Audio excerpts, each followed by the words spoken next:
Assalamualaikum warahmatullahi wabarakatuh. Perkenalkan, kami dari kelompok 4 yang beranggotakan saya Sri Mulyati sebagai moderator dan pemateri pertama, dan pemateri kedua ada Saudari Putriana, dan pemateri ketiga ada Dinda Ayu Puspita. Di sini kami akan mempresentasikan materi tentang perkembangan pembelajaran bahasa Indonesia di sekolah dasar. Hakikat pembelajaran bahasa Indonesia di sekolah dasar. Pembelajaran bahasa Indonesia berdasarkan kurikulum tingkat satuan pendidikan KTSP tertuju pada pengembangan aspek fungsional bahasa, yaitu peningkatan kompetensi berbahasa Indonesia.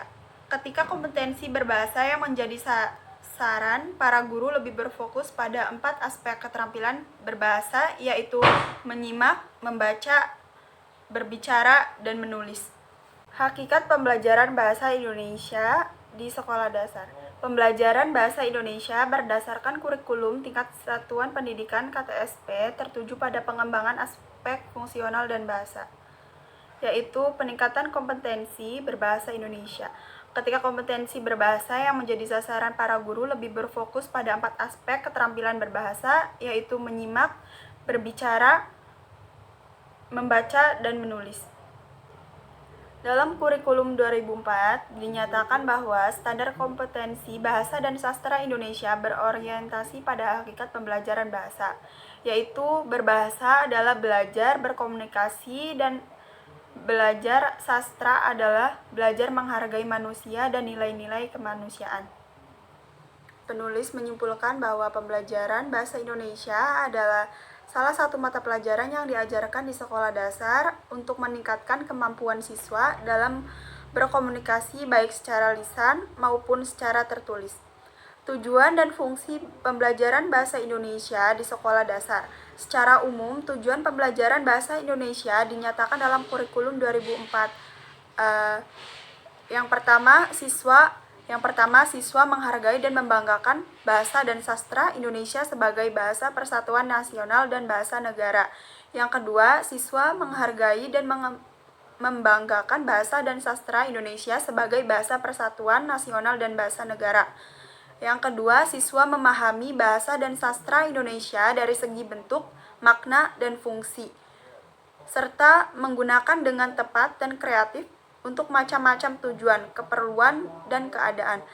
Yang ketiga, siswa memiliki kemampuan menggunakan bahasa dan sastra Indonesia untuk meningkatkan kemampuan intelektual, kematangan emosional, dan kematangan sosial. Yang keempat, siswa memiliki disiplin dalam berpikir dan berbahasa, berbicara, dan menulis. Yang kelima, siswa dapat menikmati dan memanfaatkan karya sastra untuk mengembangkan kepribadian, memperluas wawasan kehidupan, serta meningkatkan pengetahuan dan kemampuan berbahasa. Yang keenam, siswa menghargai dan membanggakan sastra Indonesia sebagai khasan budaya dan intelektual Indonesia. Fungsi bahasa adalah sebagai alat komunikasi. Komunikasi yang dimaksud adalah suatu proses menyampaikan maksud kepada orang lain dengan menggunakan saluran tertentu. Komunikasi bisa berupa mengungkapkan pikiran, gagasan, ide, pendapat, persetujuan, keinginan, penyampaian informasi suatu peristiwa. Selanjutnya, pendekatan pembelajaran bahasa Indonesia di sekolah dasar. Yang pertama, pembelajaran bahasa menyeluruh.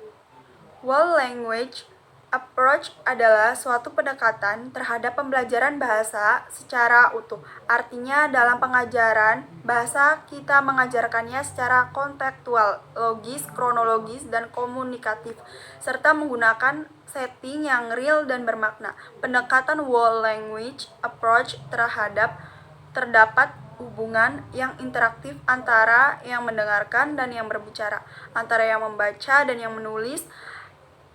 Belajar bahasa harus berinteraksi ke dalam bahan terpisah dari semua aspek kurikulum. Artinya, pembelajaran bahasa yang terpadu dengan perkembangan motorik sosial, emosional, dan kognitif juga pengalaman anak media dan lingkungan anak. Yang kedua, pembelajaran keterampilan proses. Pembelajaran keterampilan proses adalah pembelajaran dengan mengembangkan keterampilan memproses peroleh sehingga siswa mampu menemukan dan mengembangkan fakta dan konsep, serta mengembangkan sikap dan nilai.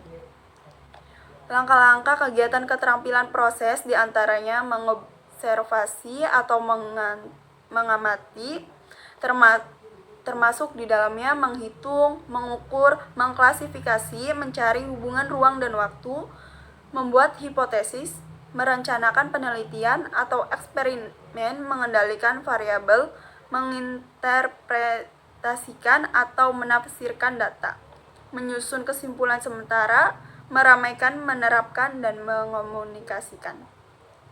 Yang ketiga, pembelajaran aktif, kreatif, efektif, menyenangkan. Pakem adalah pembelajaran yang biasa disebut dengan pakem. Pakem adalah pembelajaran yang menciptakan variasi kondisi eksternal dan internal dengan melibatkan siswa secara aktif, kreatif, efektif, dan menyenangkan, sehingga pembelajaran lebih bermakna. Selanjutnya ada prinsip pembelajaran bahasa Indonesia di sekolah dasar. Yang pertama ada prinsip fungsional. Pembelajaran bahasa Indonesia yang berprinsip fungsional pada hakikatnya sejalan dengan konsep pembelajaran yang komunikatif. Dalam pelaksanaannya adalah melatih siswa menggunakan bahasa baik lisan maupun tulisan. Yang kedua ada prinsip kontekstual. Pembelajaran bahasa Indonesia yang berprinsip kontekstual adalah pelajaran yang mengkaitkan materi yang diajarkan dengan dunia nyata. Prinsip pembelajaran kontekstual ini mencakup 7 komponen, yaitu konstruktivisme, bertanya, inquiry, masyarakat belajar, pemodelan, dan penilaian sebenarnya. Yang ketiga ada pembelajaran bahasa Indonesia yang berprinsip apresiatif, lebih ditekankan pada pembelajaran sastra. Hal ini mengandung arti bahwa prinsip pembelajaran yang digunakan adalah menyenangkan. Yang keempat ada prinsip humanisme, rekonstrunasionalisme, dan progresif. Materi selanjutnya akan dilanjutkan oleh Saudari Putriana.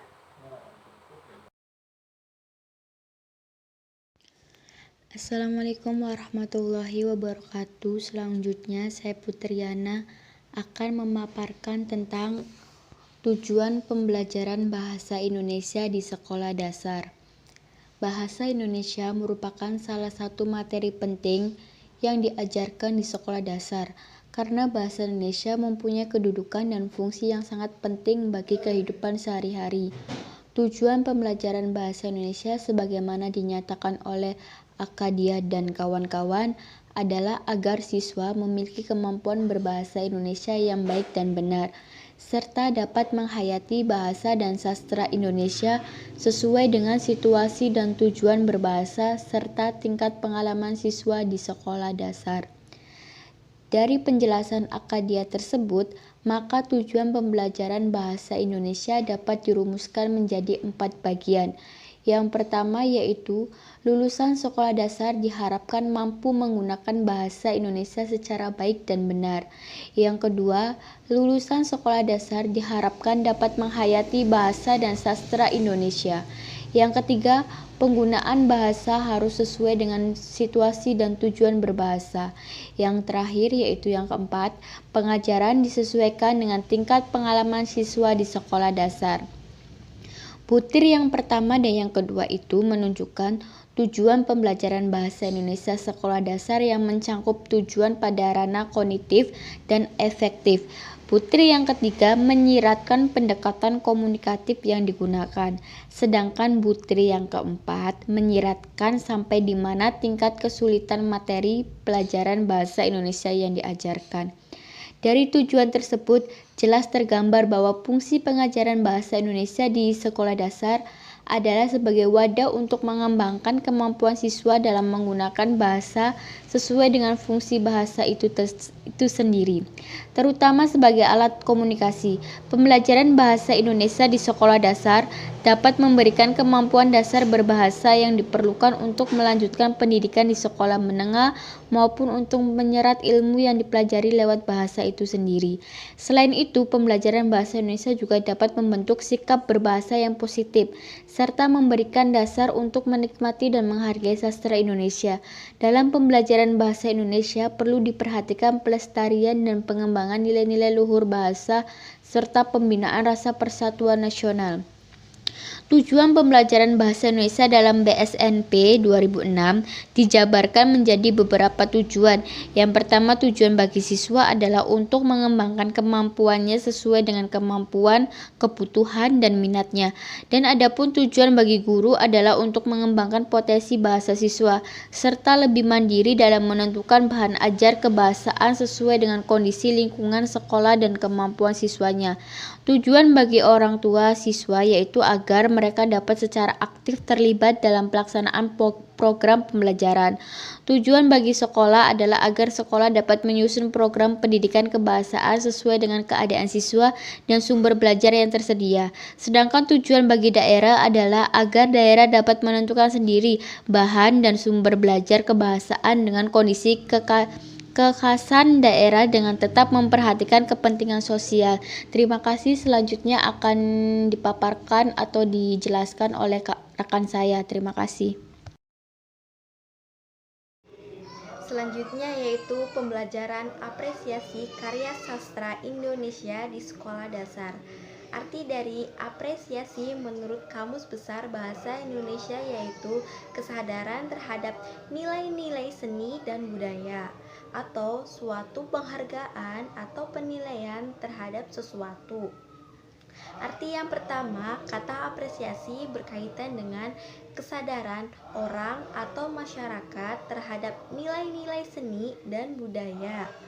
Setiap karya sastra memiliki nilai penting, baik dari segi nilai kehidupan, nilai rohani atau religius maupun nilai pendidikan. Arti yang kedua yaitu kata apresiasi berkaitan dengan suatu penghargaan atau penilaian terhadap suatu masalah atau suatu konflik. Dan selanjutnya yaitu ada manfaat sastra bagi pendidikan. Manfaat yang pertama yaitu ada mengembangkan kemampuan bahasa siswa. Manfaat yang kedua yaitu mengembangkan kepekaan terhadap cerita. Manfaat yang ketiga yaitu ada meningkatkan kemampuan dalam membaca.